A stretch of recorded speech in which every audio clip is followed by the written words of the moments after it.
Okay, 9.6 is motion using parametrics and vectors. So this is our application part where we're talking about the position function, velocity, acceleration, and speed. So here we have the position function. Note that position is r of t, the original vector. Velocity is still v of t, where it's the first derivative of that vector. So notice we just took the derivative of each function. Acceleration is the second derivative of the position function. So notice we took the second derivative of each function. And then speed is the magnitude. And remember, with magnitude, we are looking at that first derivative, which is velocity. And since it is the length of a hypotenuse, we are going to use the Pythagorean theorem to find that formula. And it is the square root of x prime of t squared plus y prime of t squared. Okay, and that's us using the same concept when we first introduced vectors and magnitude at the beginning, that we are using the Pythagorean theorem to find that vector length.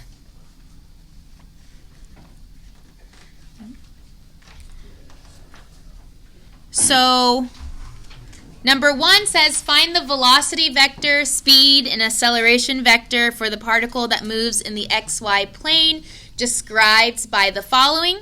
So it gives us r of t, which means this is our position function. And so in order to find velocity, we need to take which derivative? First derivative. Yep. So v of t is equal to the first derivative of the vector.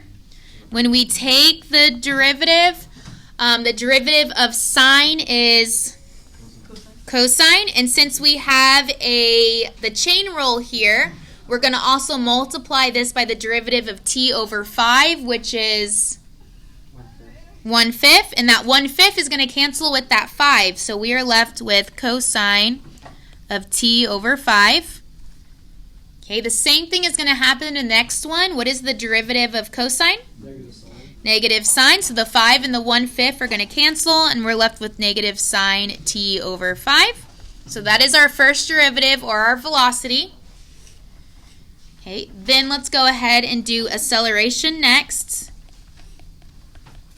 That is the second derivative, so we're just going to take the derivative again.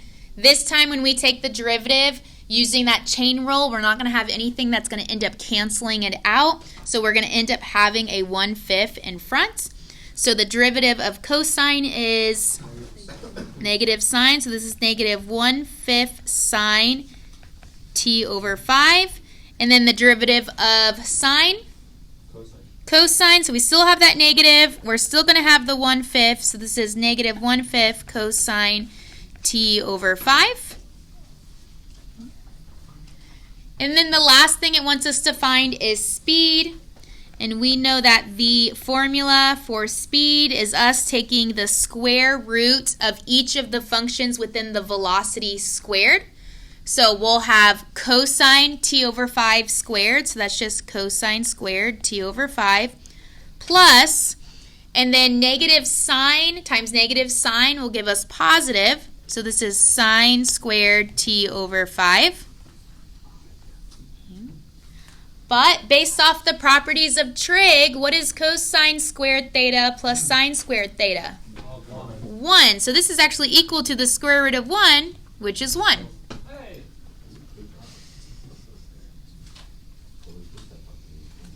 Okay, any questions on number 1?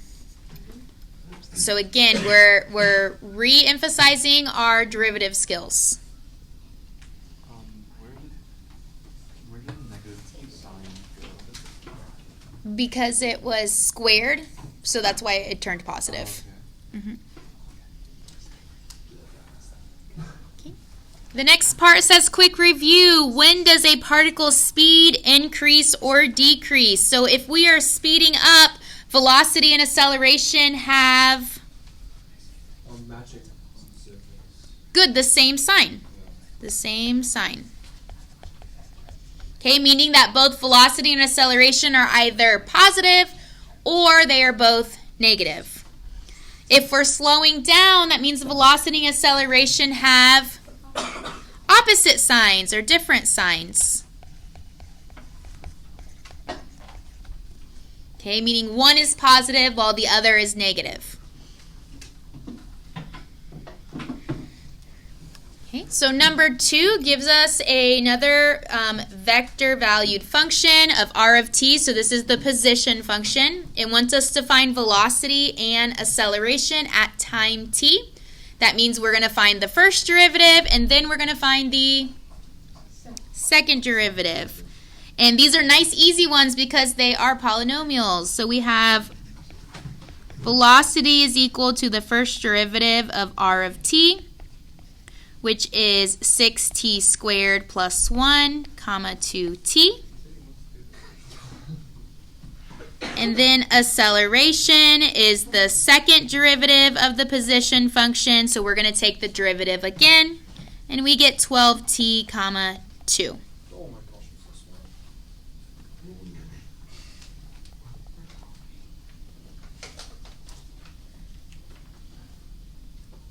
Okay, so again, we just simply take the derivative.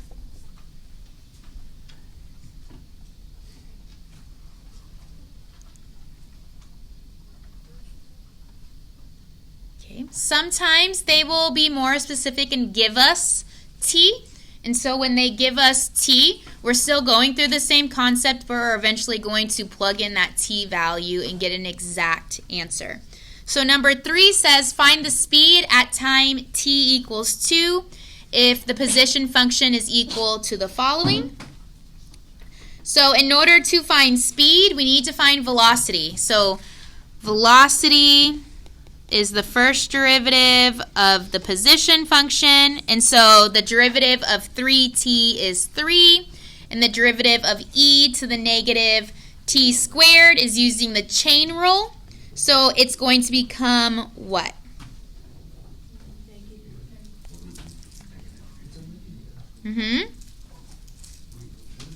Times what?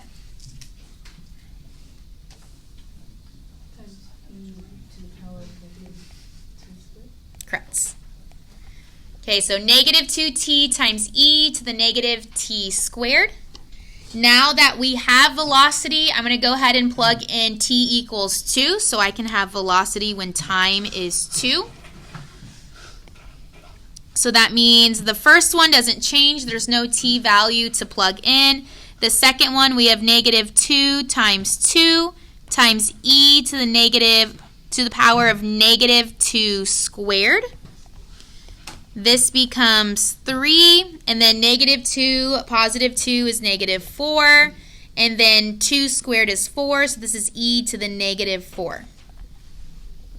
Okay, so now that we have the correct velocity with the correct t value, then we're going to find speed using the formula that the square root of the x value in velocity, so 3 squared plus, and then I'm going to take the y value in velocity, so negative 4 times e to the negative 4 power squared.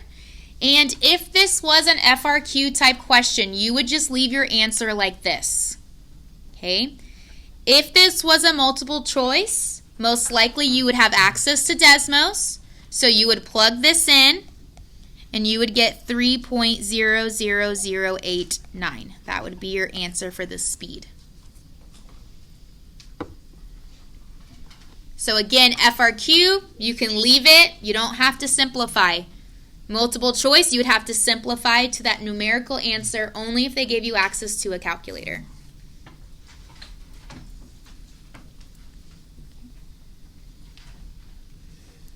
Any questions so far?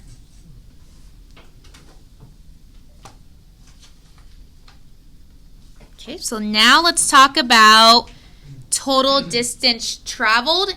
And it says by a particule. That's supposed to say particle. So if you want to cross that out and write particle. So total distance traveled by a particle on the closed interval A to B.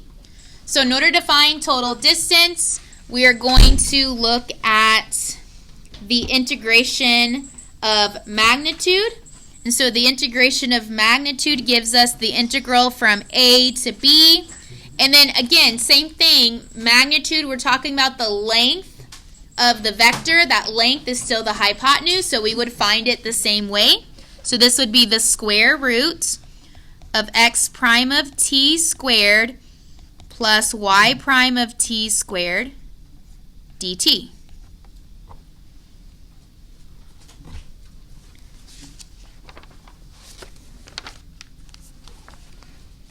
Okay, so we're going to be using that formula to solve the next question, number 4.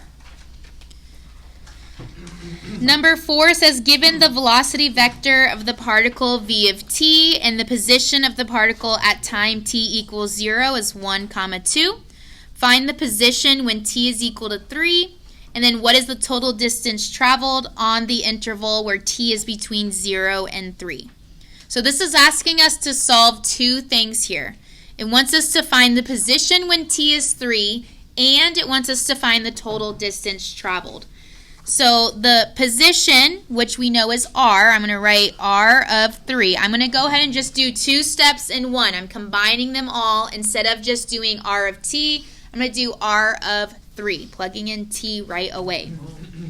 Okay, so this is going to be equal to a vector, and notice that the starting position of the particle that they give us when t is equal to 0 says it starts at 1, 2.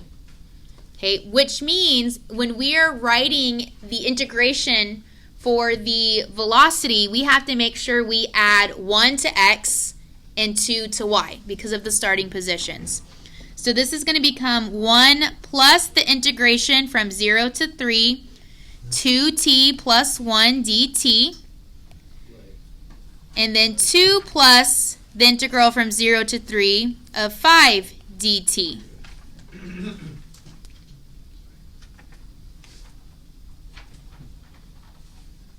Okay, so is everyone with me so far?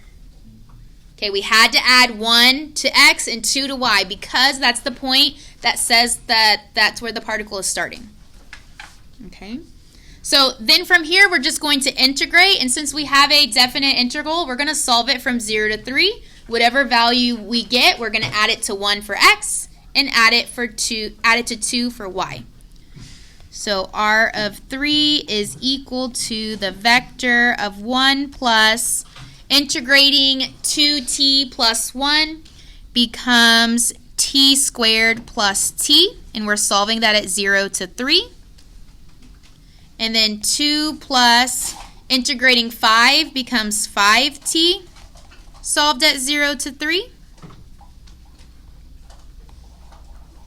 Okay, on the next one, simplifying it more, if I was to plug in 3 into t squared plus t, I would get 12. 3 squared is 9, 9 plus 3 is 12. If I plug in 0, what would I get?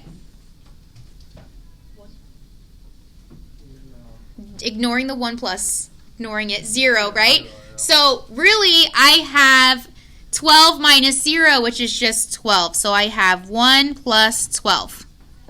Okay, then solving 5t, if I was to plug in 3, I get 15. And if I'm plugging 0, I get 0. So 15 minus 0 is 15. So 2 plus 15. Then, simplifying this for the final time, I get 13, 17. That is my position function when time t is equal to 3. Okay, that's the first part that it wanted me to answer. Okay, the next part is the total distance. So total distance is equal to, and then we use the formula that we just wrote for total distance. So it's the integration from a to b, so from 0 to 3, square root of x prime of t squared, and then y prime of t squared, okay, which is part of our velocity vector, which they already gave us. So this is 2t plus 1 squared plus 5 squared dt. And again, if this was FRQ, you leave it like this. You do not need to solve by hand. If this was multiple choice, they would give you access to a calculator. And so solving that out, you would get 19.649.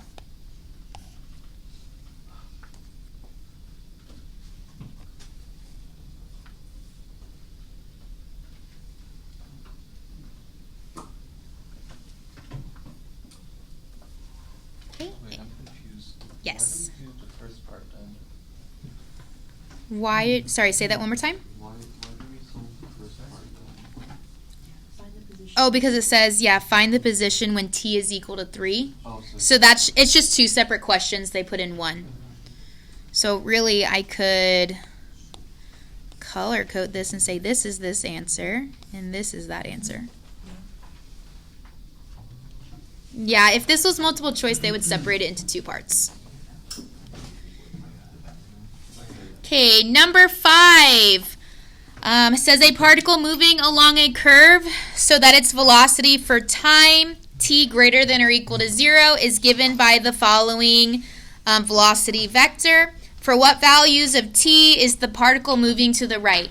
So remember, since we're talking about parametric equations, so that f of t and g of t, we know that our particle can move in the horizontal direction, so left or right for the x, and then the vertical direction up and down for the y.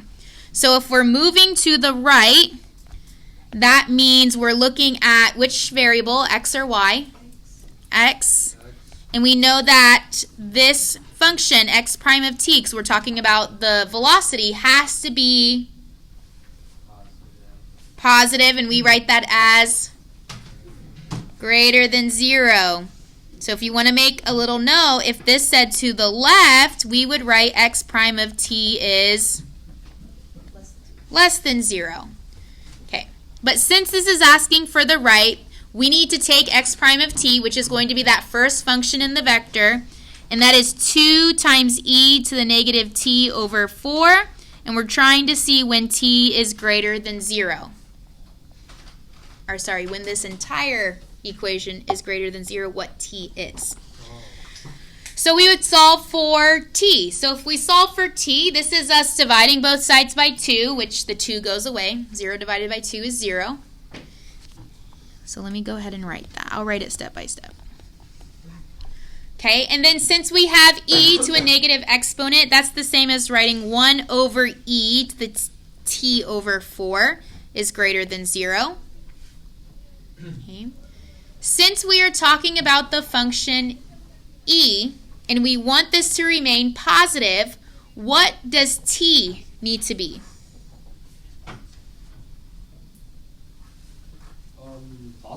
Positive. So this implies that t is greater than or equal to 0. And it can be equal to 0 as well, because if t was 0, 0 divided by 4 is 0, e to the 0 is 1. Okay, so that's it for part A. Part B is talking about particles moving up or down. So now we're talking about y prime of t. So if we're moving up, that means y prime of t is positive. And let's say, just for our notes, if it's moving down, that means y prime of t is negative. Okay, good. So y prime of t is that other part of the vector function, so that is t minus 4 over t plus 5 is greater than 0. So we would have to see what would t have to be in order to make this whole thing positive. So since we have a fraction, we really only care about which part? T. Yes, t, the numerator. So all we care about is that t minus 4 is greater than 0. Okay, because if the numerator is greater than 0, then we know that overall the entire function will be positive. So solving for this, we would add 4 to the other side, and that means t has to be greater than 4. So in order for this particle to be moving up, it will only be moving up when all the t values are greater than 4, larger than 4.